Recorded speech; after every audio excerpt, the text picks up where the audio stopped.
Welcome to the 6 of you. I'll now introduce you.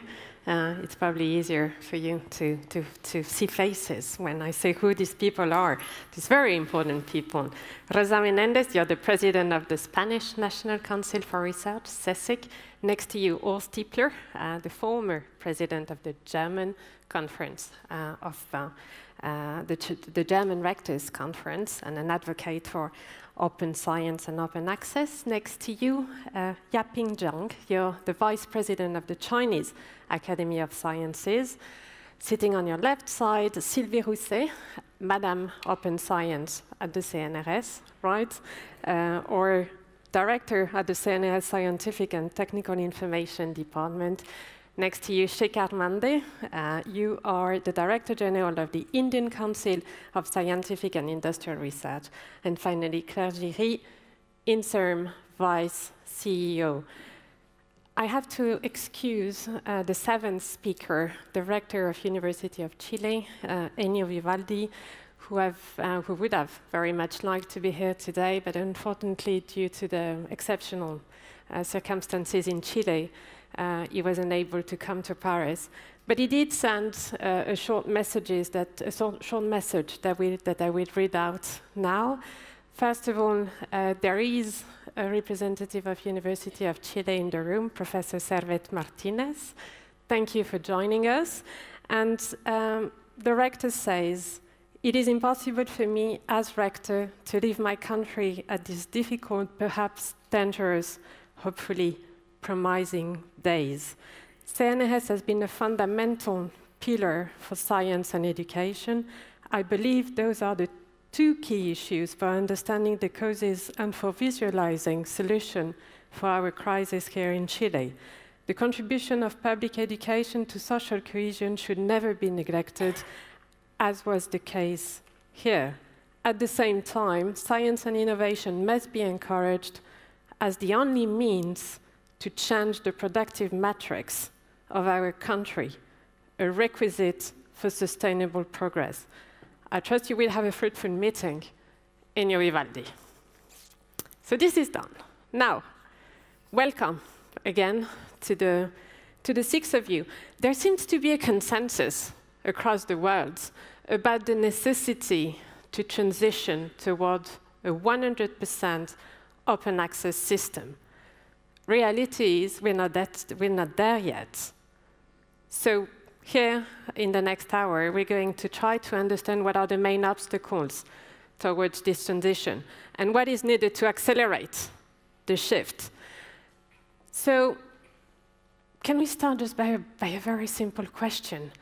In your institutions or in your country, what is the commitment towards open science? Yaping, can I start with you, actually? China is the biggest publisher of scientific papers since last year, I believe, in the world. And besides, you've traveled the longest way to be on this panel. So over to you. Tell us about what's happening in China. Thank you. It's a pleasure to attend this interesting forum on open science. The Chinese Academy of Sciences has now been committed to promoting open access to scientific research results of public funded projects, and in principle support international initiatives such as S-Plan and OA 2020. CS has made positive efforts in this regard. In 2004, it was the first one to sign the Berlin Declaration on open access to science and humanity knowledge in China. And in 2013, on behalf of China, together with Chinese National Natural Science Foundation, CS signed the Open Access Action Plan on Global Research Council,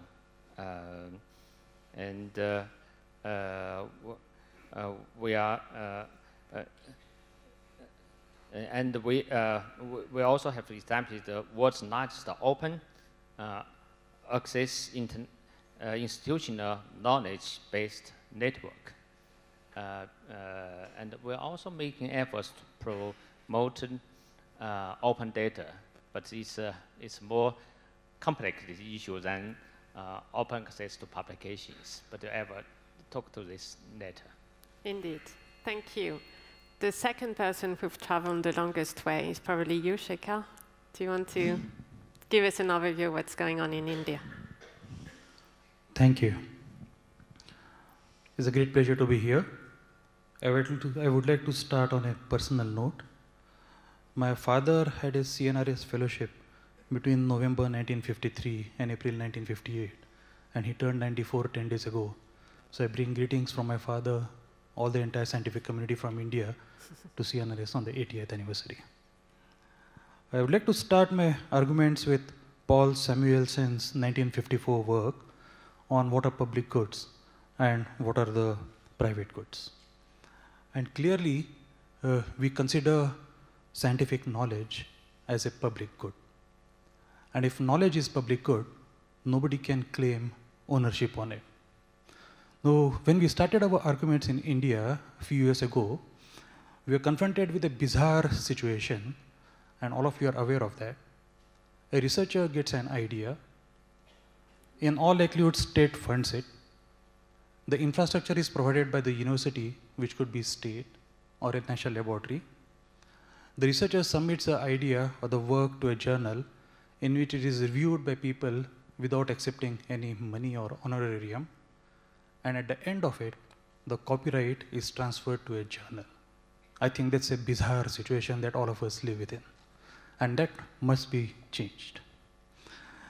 Including this, we actually started debating on different models. For example, there is a green open access model in which the published work, just before the final preprint is accepted, is placed in a public open repository, institutional repository.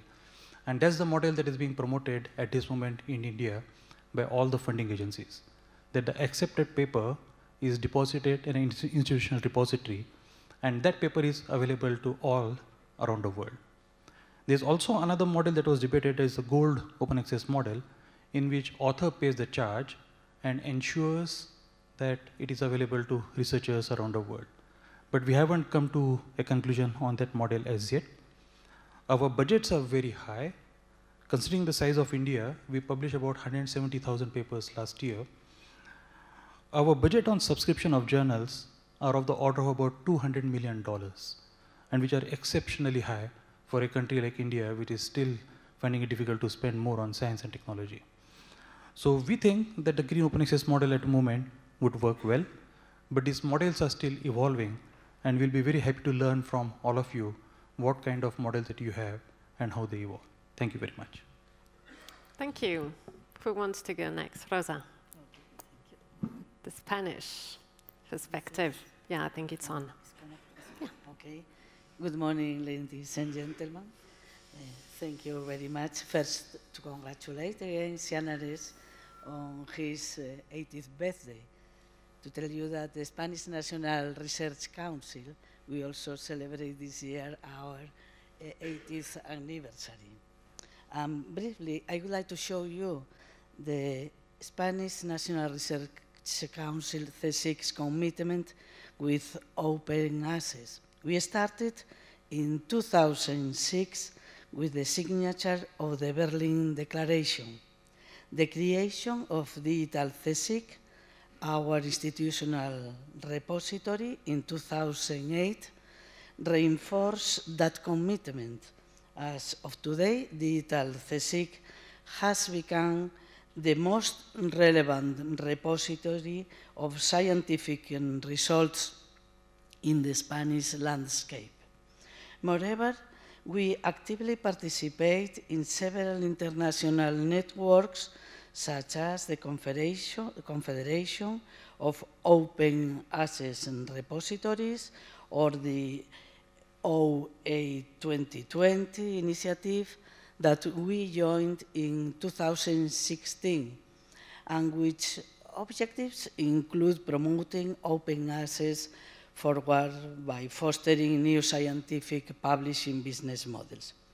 We are also actively participating in the design and creation of the European Open Science Cloud and maintain a relevant role in the open science agendas of Science Europe and the Spanish National Research and Innovation System. Our institutional commitment was again reinforced on April 2019 with the publication of our open access mandate for scientific data and publications. The CSIC open access mandate encourages our researchers to take advantage of the existing technological opportunities and increase the visibility, use, and impact of the results on their research.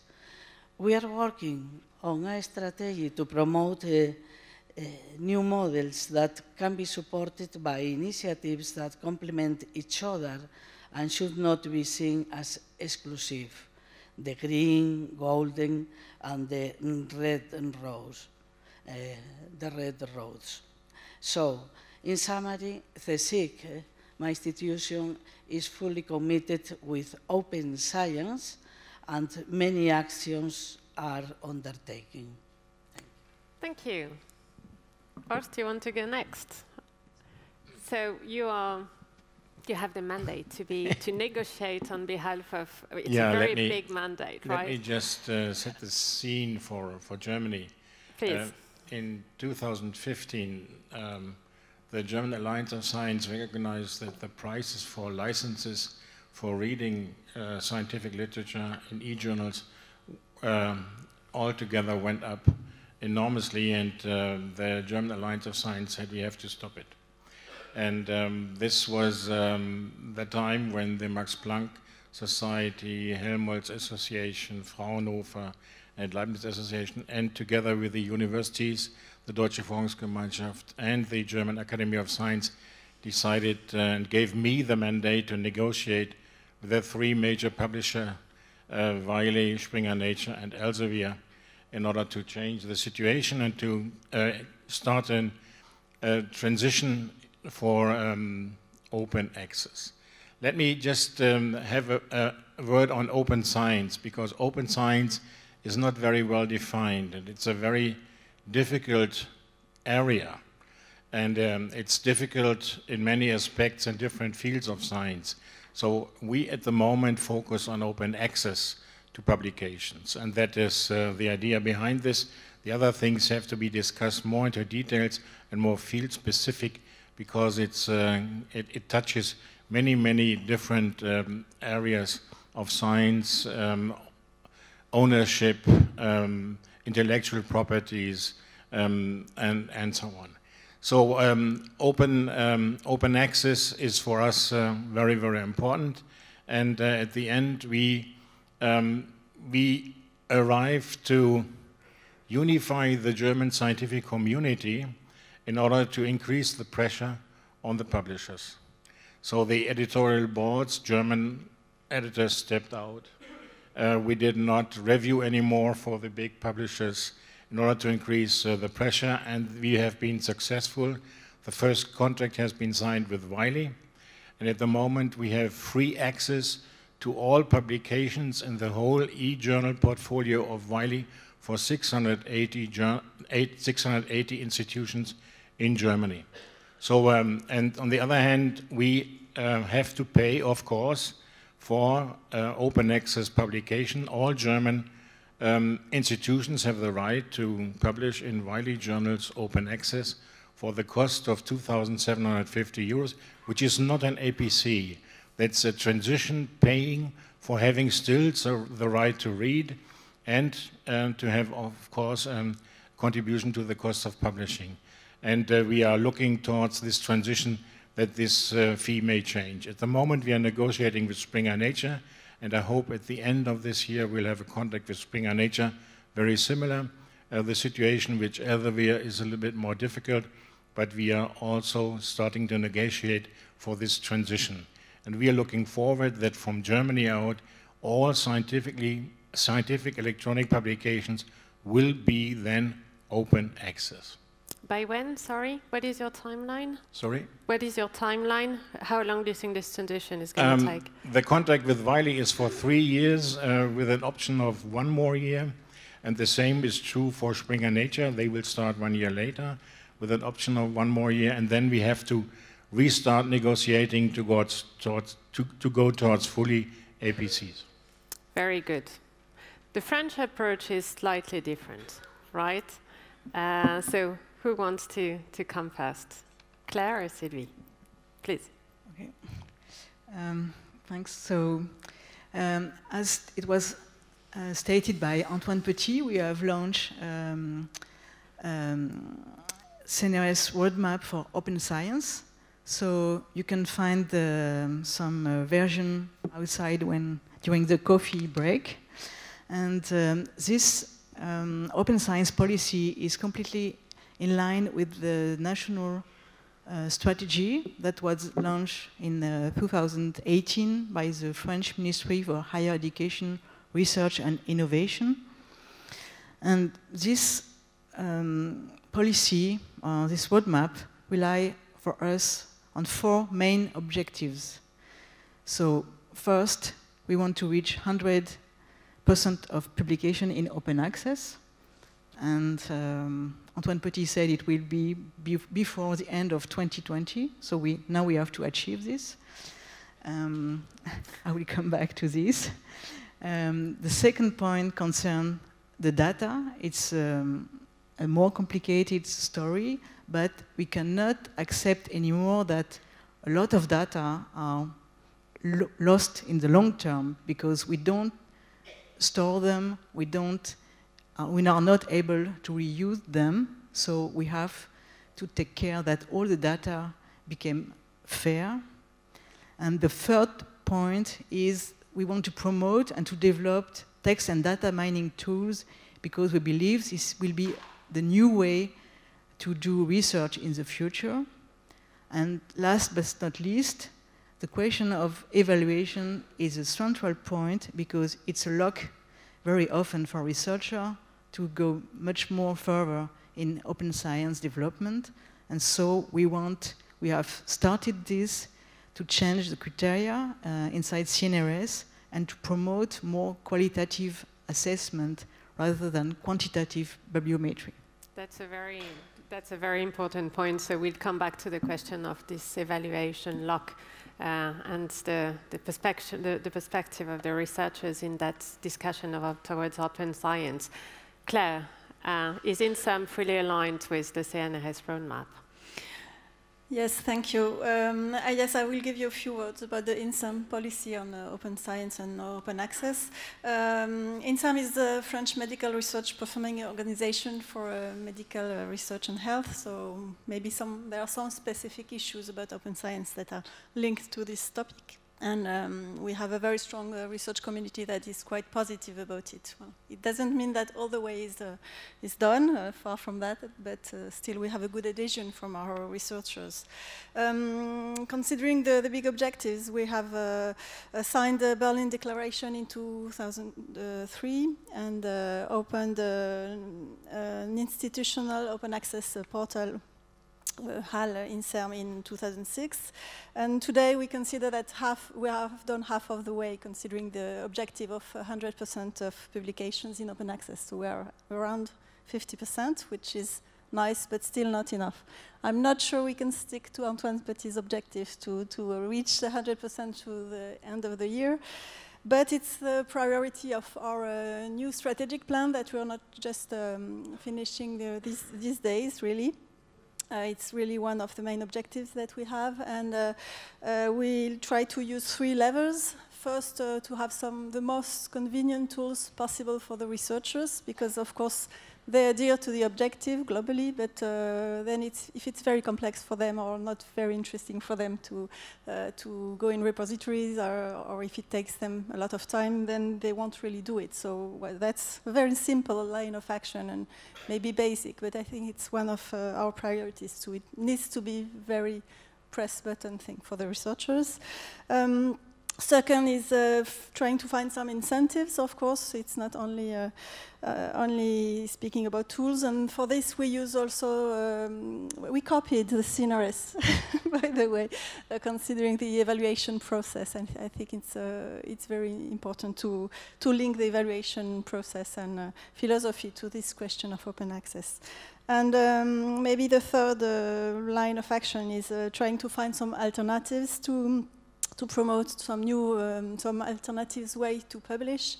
And a few years ago, in all the global biological and health community of research, we tried to promote the preprints as a valuable way to publish and to use it in the evaluation process, which works quite well, and we still promote that. And we try now to work and think with our partners to how we could build institutional European platform for this new way to publish. Maybe I will stop there for now. Yeah, that's fine. So listening to you, I think the very logical point here is probably to look into the publishing industry. Clearly, open science is a disruption. It's a source of disruption for the whole publishing industry. We've heard about the green and gold models, and in fact, India is still looking for the right path. So I know France and Germany have slightly different approaches. What is different? At the end of the day, it's all a question of cost, right? So who should pay for open science? Who should carry the costs? Who wants to start? Sylvie, you want to start? Maybe I want to precise what we call the French model. In fact, we agree completely to the ultimate goal, which is that publication must be in open access, and also that we don't want to pay more. We just want to pay the same price, but that all publications become open access. And in France, we have launched a call of Jussieu for the bibliodiversity, where there is some convergence with the OA 2020 agreement in Germany, launched in Germany, but we really want to emphasize that there is several routes to achieve open access. One very popular one is to use open archive repository, and we have the chance in France, thanks to CNRS 20 years ago, that started to create this open archive. We have a national open archive, and inside this national open archive there is about 150 institutional open repository. So this is a way, if all researchers would deposit their publication in this open archive, would have almost achieved our goal of 20% of 100% of publication in open access. But we know that it's not possible, it will not go so fast. So what Claire Giry says about preprint server, it's also a very important way to put publication in open access. And a third route, where the example of the compte rendu of Academy of Science is very emblematic, that some journals can leave traditional editors like Elsevier and be published in an open access journal publication platform, which are founded by the academic institution. For example, in the case of Sainte-Mersenne, is founded by the CNRS and the University of Grenoble-Alpes, so that either the reader nor the author has to pay for publishing. So they don't have to pay. They don't have to pay because the platform is financed by academic funds. So I think in Germany, a different model, because you have to pay for... How is it in Germany? It's Copernicus, but okay. Yeah, let me just raise the point. I mean, how to pay this. At the moment, this is paid by the institutions, the licenses. And if you know how much money is paid in Germany, the idea is, of course, to keep the cost below that what has been paid before. So with the Wiley, we have a cost-neutral transition into golden open access. The costs are not increasing, and we are based on that's what Germany paid in 2017, and the contract is so that the cost will not increase during the 3 years plus 1 year, and the costs are then transferred to the number of publications. So if Germany will publish more with Wiley, we have to pay more, and if we publish less with Wiley, we will publish less. So this is a transparent way of looking into this, and that's the way it is at the moment. The money is in the system, and the question is how to change it. And the change and the idea is that because research is funded mostly with public money, and we have in every research an overhead for institutions, we will introduce, and I'm very convinced that this will happen, an increase in the overhead of about 1% for publications, because the costs for publications are compared to the research costs very, very low. So if you have a research project which costs about 100,000 euros per year, and you have one PhD student working on this, and if you publish one paper per year in this project, this is already very, very successful. And therefore, it means that you need something like 2,000 euros more or taken from this account, and this will be redistributed from the money which is there towards the money which will be given by the funding of the projects. I think that's an elegant way, and on the other hand, the university has the responsibility, or the research institution has the responsibility for paying for these publications in order to check that the number of publications do not go somewhere, and that the quality of publication is still there. My point is, what forces us to continue negotiating with the older publishers? And I would say nothing except one thing. And this one thing is that the peer reviewing system which has been established between the publishers and the scientific community is of such a high value that it is worthwhile to continue with these publishers and use these networks in order for quality assurance, because otherwise we will have real problems. If you will start new journals and have it very open, it will be a crude mix, and it will be very, very difficult to control quality. Good. So is it, in summary, is it right to say that the French approach is actually more radical, going directly towards open access repositories and platforms, while the German approach still implies negotiation with the big publishers? Is that right? No, go ahead. We also want to have a mixed, we still continue to negotiate with conventional editors, okay, and we are very attached to the peer review also. So we want a mixed system. Very good. Yeah. In China, the situation is complicated because a big country and different universities and institutes, they have their own journal, and they either publish the journal by themselves or collaborate with some big scientific publishers. So it's and also we don't have a consensus and all the funding from different resources. So it's not easy to take just one approach. And so in January, for some of the journals owned by like Chinese Academy Science or managed by Chinese Academy Science and the Chinese Association of Science and Technology, and we put some money to encourage the journals to switch to open access.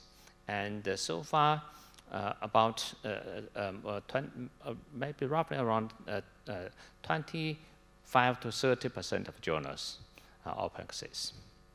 And another with, for many of the researchers, when they publish their papers, they pay the publisher for open access for particular articles. And the issue is, the cost. We have to balance the cost. I think another important issue is because now we are at the information era. So the technology available and which make the cost for maintaining the open access is technically possible and also cost more effectively. So that's okay. We'll come to the question of technical aspects and infrastructures in particular in a second. But Horst, you wanted to comment?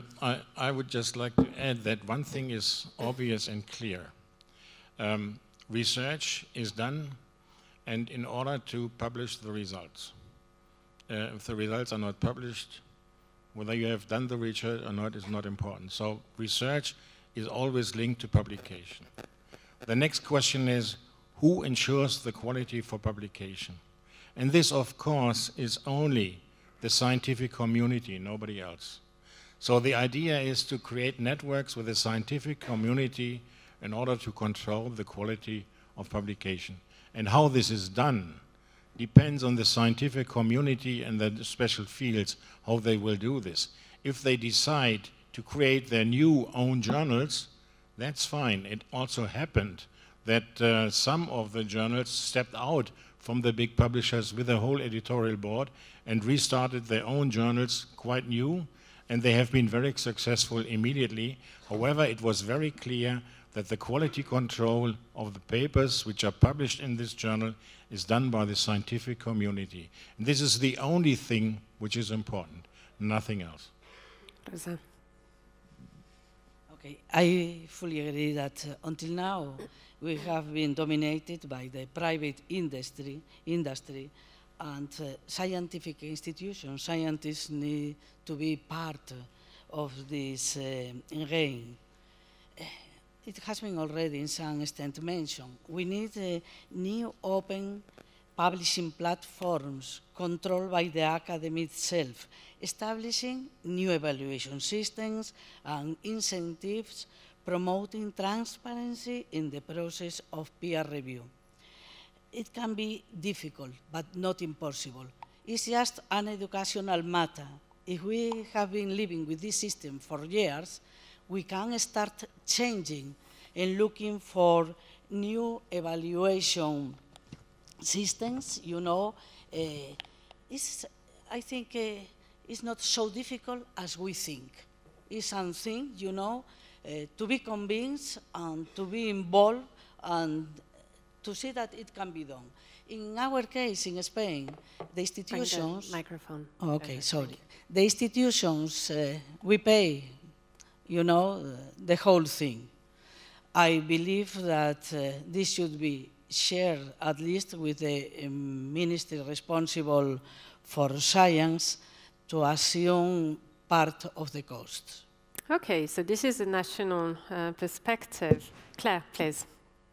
Yes, I just want to add on this point because clearly we are looking for some alternatives to avoid a kind of monopoly situation, and that's the way to find is not so easy. And I fully agree with what has been said and with what Horst said about it's very linked to peer review system and to evaluation of research and on publication. And I think the way we have to consider it's very important that we take into consideration that the researcher needs to have a rewarding system. He will publish in new ways of publication only if they have very high level image and if they are very valuable. If the impact factors are very important, and it will work only if they can have this kind of reward somewhere. So I think it's a line of our policy that we have to work on. Okay. Yeah, what I would like to comment upon is that we have 3 national science academies in India, and they had formed a joint force. And one of the major points that was made there was it should not be, no emphasis should be placed on where the paper is published, whether it's Nature or a Science or a journal which is not as very well visible, but what is published. And it actually is in the national science policy now, that in all our hiring and recognition systems, we should not look at the journal's standing, but look at the paper's standing. That's number one.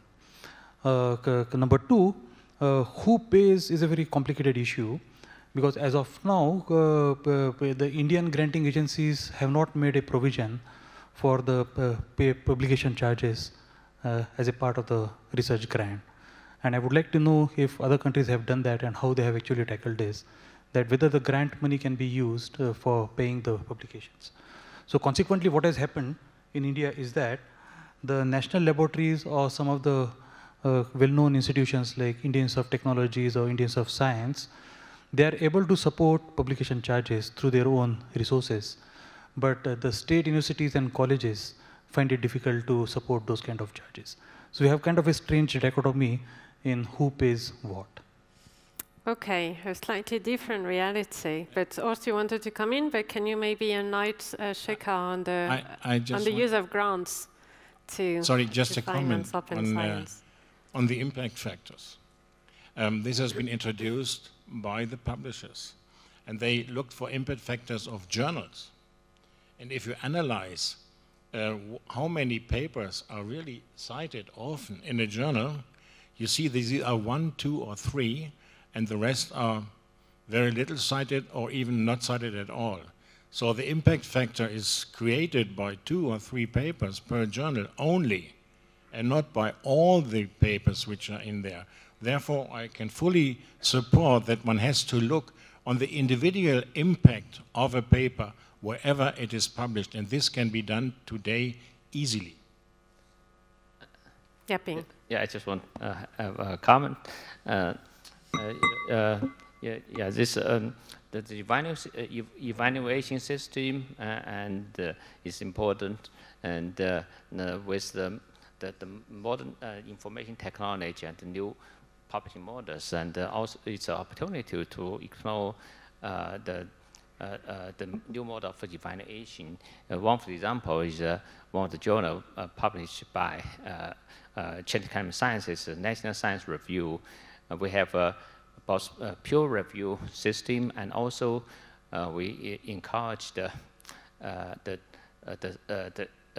feedback from scientific communities. That means we also publish some many multiple commentaries for particularly articles from experts in the field. So that's provide opportunity for have a dialogue between the researchers, scientific communities, and the publishers.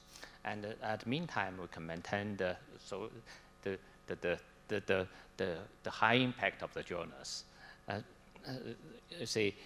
But anyway, the research also have to get a way to be recognized.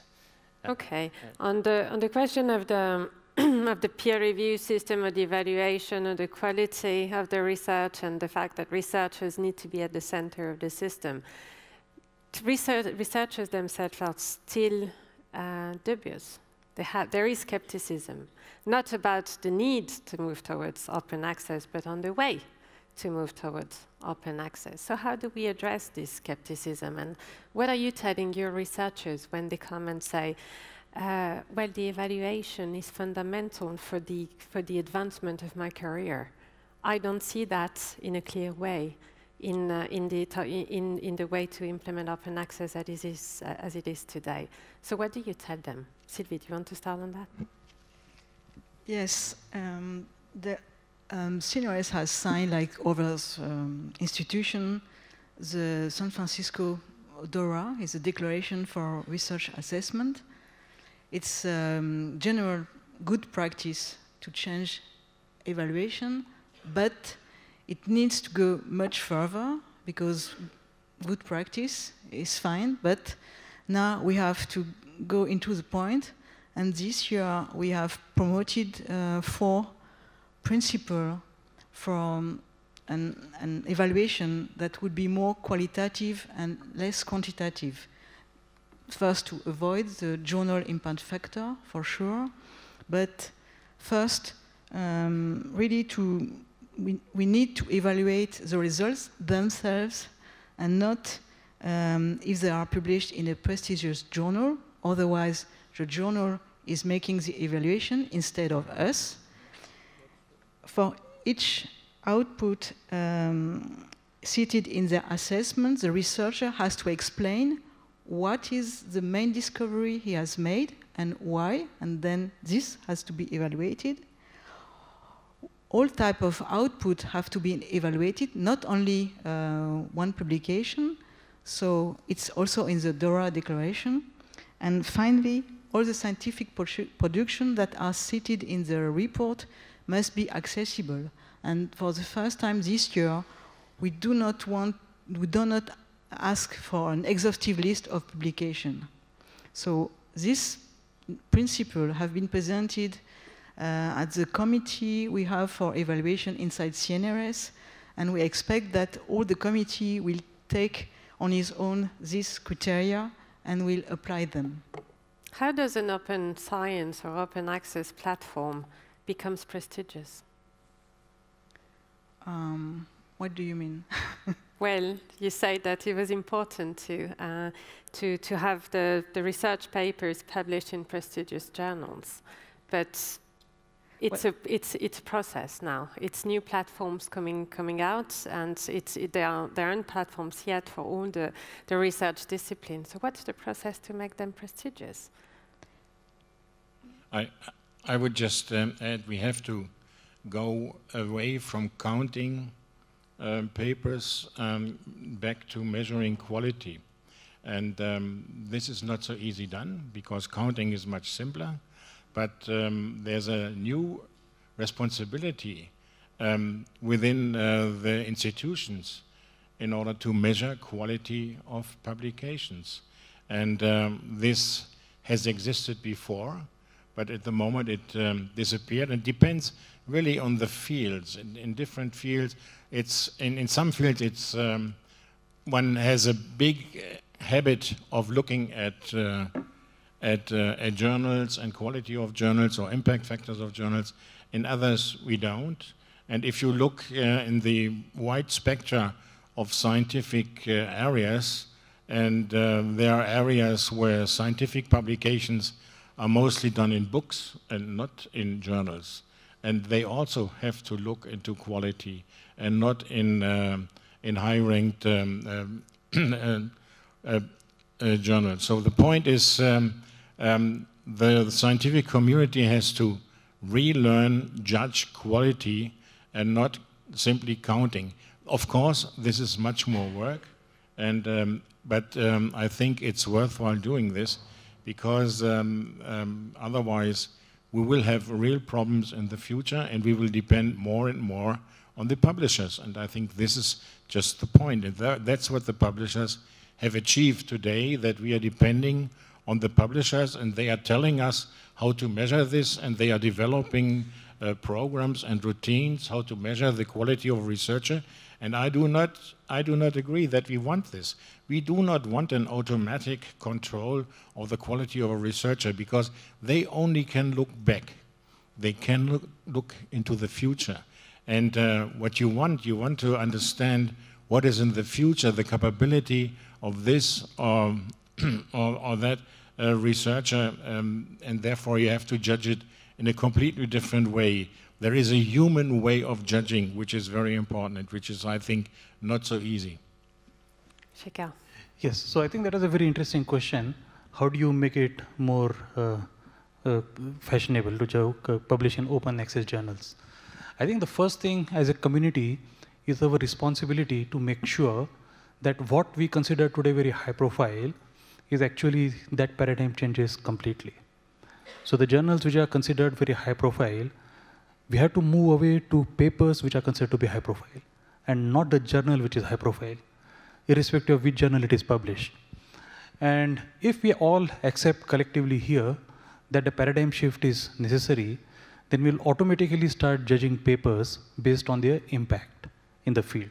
And impact can be measured in many different ways. We don't have to come up with parameters like either citation or whatever.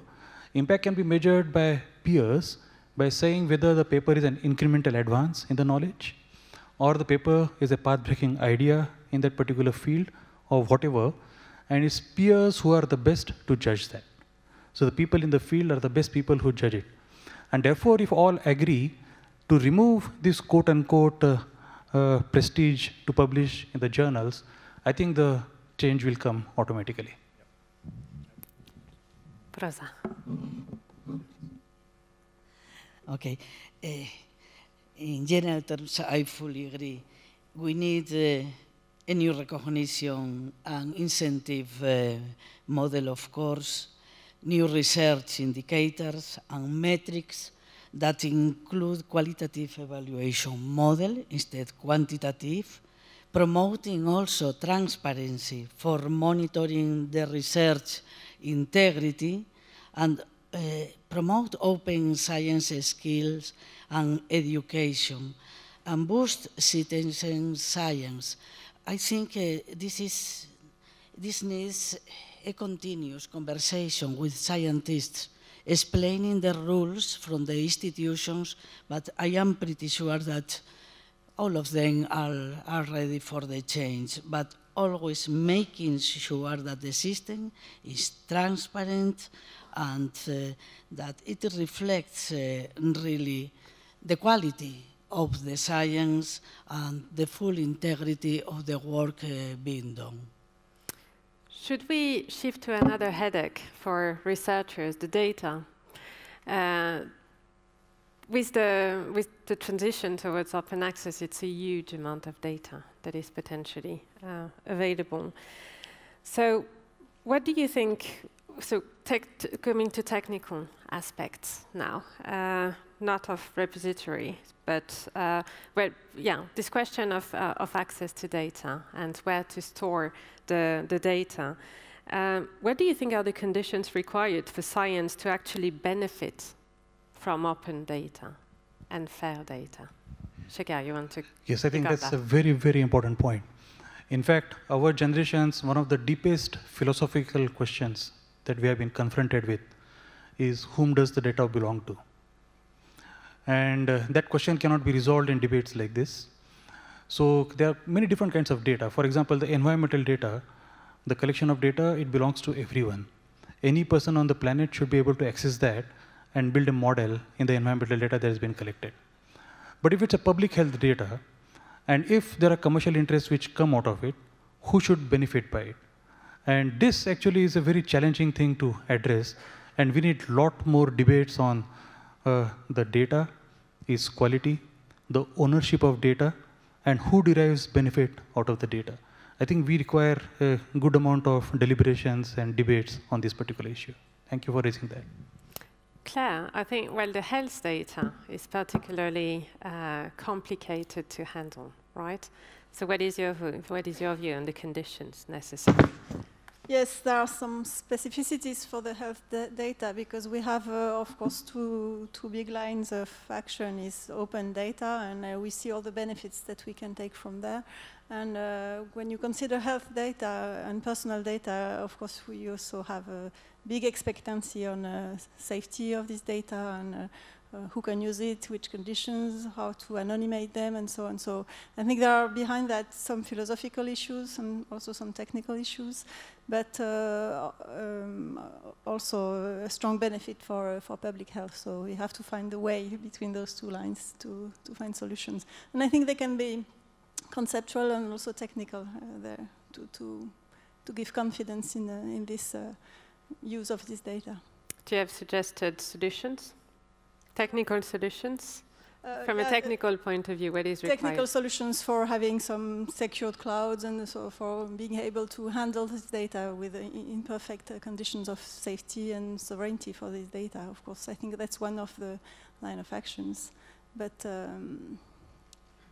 even if you have the technical solution, it doesn't mean that you have convinced everybody. So it's also a cultural question. Okay, Yaping. Open data is extremely important, and with only with the open data, the big data, or data-driven research possible. But open data is rather complicated. Technically, not the issue not only how to restore the data. Restored data is only one step. In order to have the data available and usable for scientific communities, then you have to have the common standard, like the format of the data has to be the same, and also the standard of the data is important, and so that the data generated by different research can be comparable. Otherwise, if data generated by different research or different community are not comparable, that won't help at all. So first we have to develop the technique to make sure the data are comparable, and also we have to another important issue the tools to explore the manage the data, to connect the tools to connect the data, to manage the data, and to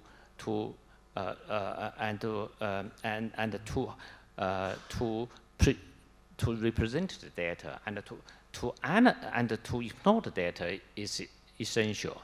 Okay, so we'll come to the question of the tools actually in a second, but before, Horst, do you agree on the necessary, well, I'm sure you agree, but do you want to add anything about the question of the importance of having comparable data? Of course, if I want to share data, they should be readable by others too, so one has to agree on standards. And who should agree on standards? It's not working.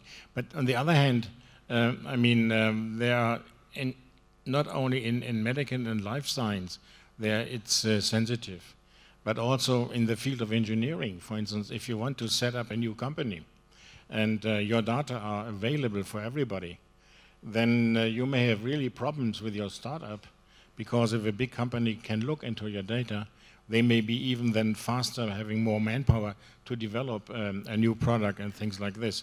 So the intellectual property is also related to data and not just to publications. And the intellectual property has also to play an important role. So there are legal aspects, intellectual property aspects. And in Germany, for instance, I mean, the data belong, if it's at a university, not only to the university, they also belong to the researcher. And so then the question is what to do with this. And if they want to give it out, they can be sold out, or they can be kept inside, or they can be hidden. And these things are preventing for having really open data and public data immediately, because patents are there to also to make money, and research is also there to make money, and not just to make knowledge. And that's just the point. And this makes open data very, very difficult. And I think from each case to another, it's a different story. But on the other hand, if you agree that you need open data and you accept this, you have to have a common structure. That's, of course, otherwise it's not worth it. So it's up to the researcher to decide whether or not he wants to share his data. Not only the researcher, but also the institution. So that depends on the legal rights you have in the country. This is, I think, different from country to country, even in Europe. Yeah, okay. Gapping and then Rosa. Yeah, I just want to give. I think so far the most successful on the open data is probably genomic data, and genomics. Genomics, yes, and it's connected according to efforts between scientific community and the researchers, institutions, publishers, and funding agencies to work together to create a new culture of the open data of genomics. But it's very rather complicated the process and required the huge efforts.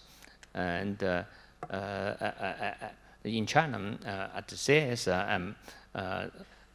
myself also involved to make much efforts to promote this, and it's fruitful, but it's changed. Now we are also making efforts to try to create a platform for open data on earth science and ecology data and remote sensor data, but it seems it's more complicated and challenges and genomic data. But the question of research on the human genome can be also sensitive.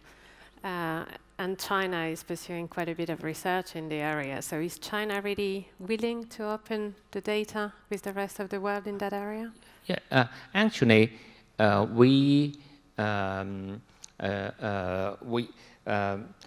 BGI data center of the Institute of Genomics of CS has become one of the 4 largest genomic data center in the world.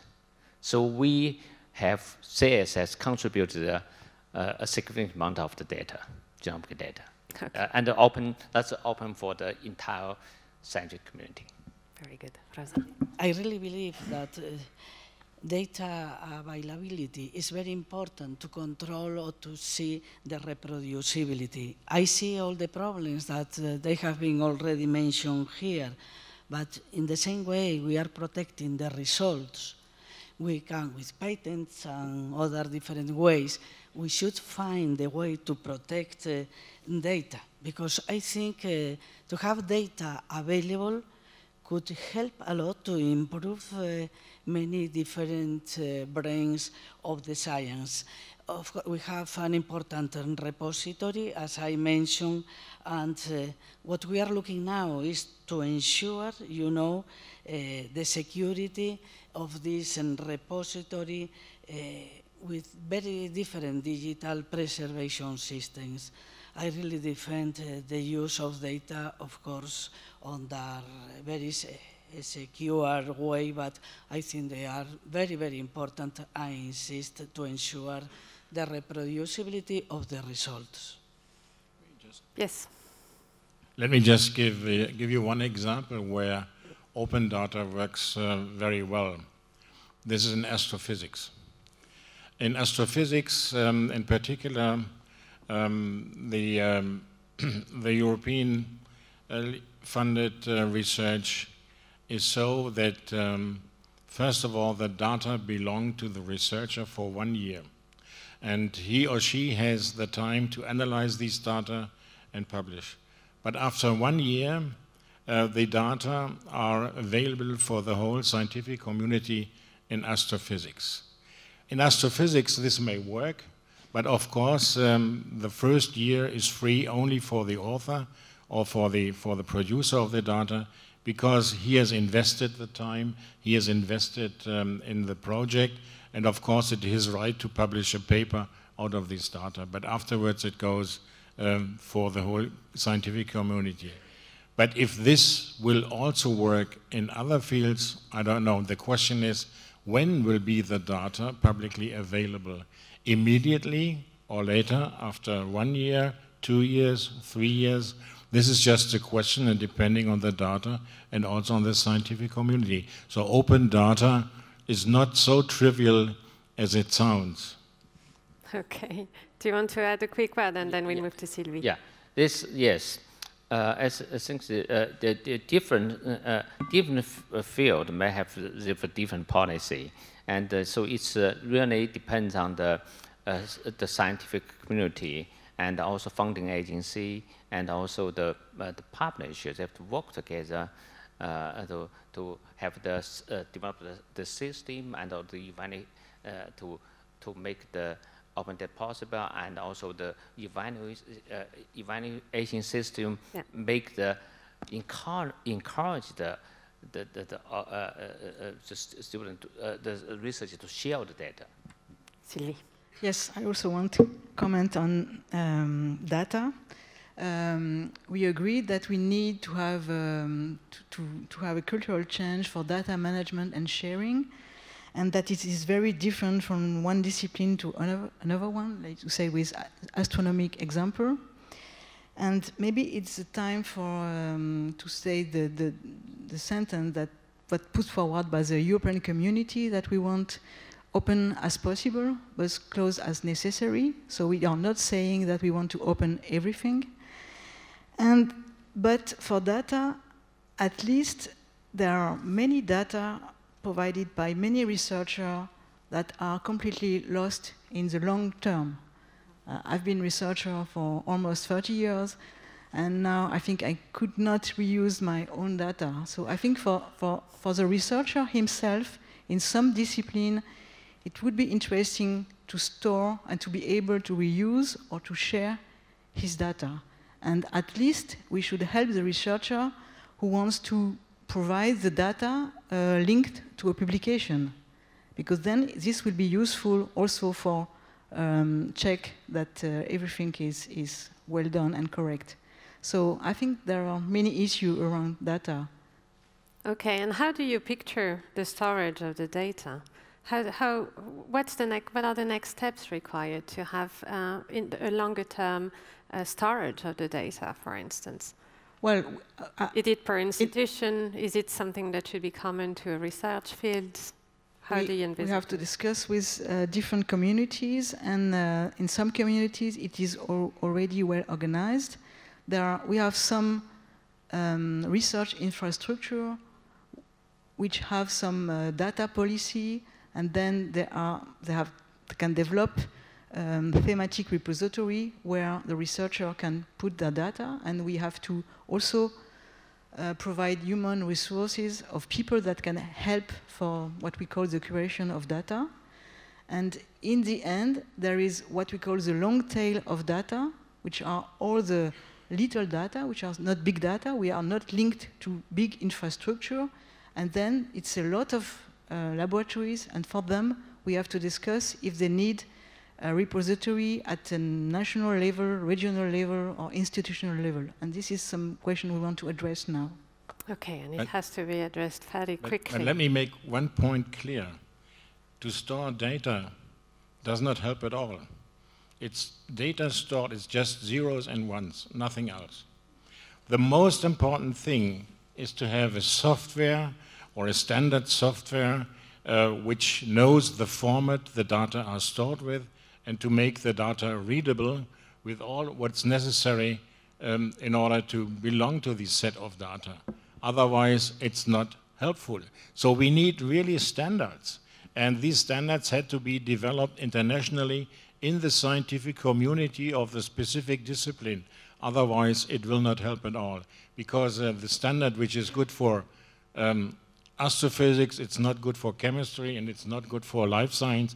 They have to do and develop their own standards of reading these data, because the data has then to have then also to be stored under this software. Otherwise, it would not help at all. And so just storing data does not mean anything. And to put this together costs a lot of money, and it should be an international effort. And that's not going to be solved within the next year. Oh, it's not happening in the next years. Do we need to solve the open data question in order to transition towards open access? Or is it two different discussions? It is two different discussions. So we can go ahead with open access. Yes, Claire. I'll give the floor to Claire because... yes, just on storing the data. Of course, it's just one step of the story, and it doesn't make all of it. But it's an important step also for preventing integrity, having some places where raw data are stored and possibly being open. I think it's a very important issue. And I want to add on what Professor Zhang said. I was very glad that he mentioned funding agencies, because I think there are also a role to play in this story. All these costs must be eligible in the funding projects, and it's not always the case. I think it has evolved a lot for open access, for publication costs. But for open data, it's just a start, and I think that's also important to consider this point of funding the data processing issues. Okay. Can we move? Yaping, you wanted to add something? Yeah, I just want to make a quick comment. Fully agree. Storage the data won't help much or not, or as I emphasized at the beginning, we have to have the same format and the standard of the data, which make the storage of the data valuable and can be useful by scientific community. Otherwise, storage of data is also a cost or not, and also manage the data require large scientific facility and not of and also the cost. So we have to make sure the storage of the data become a valuable data. This brings me, it's a good transition because maybe then the politicians have also, the policymakers also have a role to play in defining standards. There are more and more strong voices around the world, including among politicians. I remember the Indian chief scientist speaking out against the intolerable costs of the publishing industry. And in fact, in Europe, as you all know here, there is an initiative that is called Plan S, that is a collective initiative from European funding agencies just to knock down paywalls. But whatever Europe does, it cannot be viable if it's not embraced by the rest of the world. So Shekhar, will India ever join Plan S? Yes. So we had a debate on this, and conclusion as on today, as I said, we are still evolving, and many new developments will take place. And it's not necessarily that I say today, I would stand by that tomorrow. Right? So developments will continuously take place. And as on today, we are not joining Plan S. What we are driving... Why not? There are some concerns in Indian listening. So what we are rather thinking about is one nation, one subscription policy sort of a thing, in which the entire nation takes a subscription to journals and is available to all the Indian researchers at the same time. But the principal scientific advisor, as you correctly mentioned, in the debates that what we had, at this moment, we don't think that it would be beneficial for us to join Plan S, but we may change our thinking tomorrow. Will China join Plan S? Yeah, as I mentioned, I think the open access of the journal and the open data is important direction to go, and we have to. But there's not a simple solution, and all the nations and also scientific community have to work together to make efforts step by step. Okay, well, the reality is that Plan S is not making much progress. It's kind of blocked. But you see, Plan S was a first attempt and has to be further developed. And you also know that the Deutsche Forschungsgemeinschaft has not yet signed Plan S, because there was many open questions in there which were, let's say, contradictory to German legacy. So there's a question of further developing Plan S further on, and this should be done together with the scientific communities and not just by the European Commission. Okay, well, governments certainly have a responsibility. What do you think is the role of governments in accelerating this transition towards open science? But the government has nothing to say. The government has nothing to say in Germany in particular. The government is out of these kind of things, although they claim, but their decisions are done differently. So in each country, it's different. So the German government has nothing to say to universities. It's out.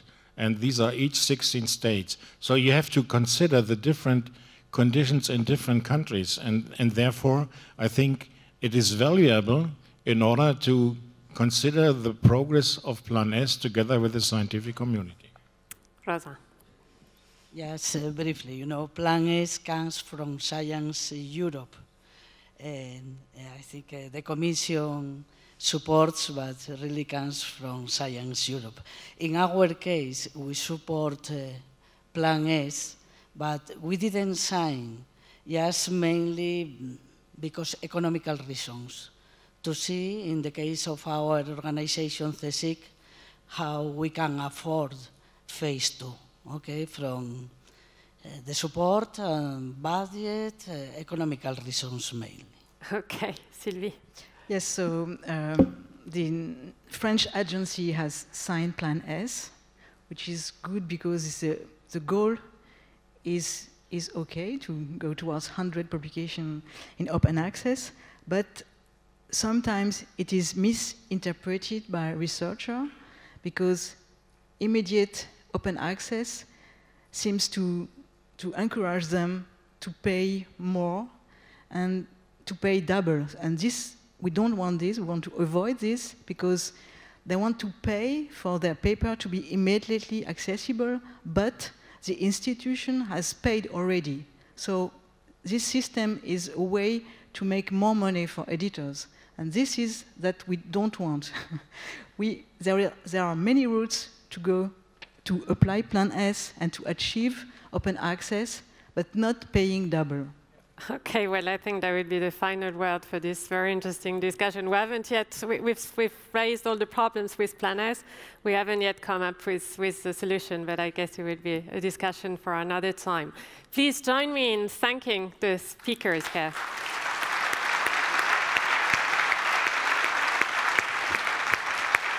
Thank you. Thank you. We will now break for coffee.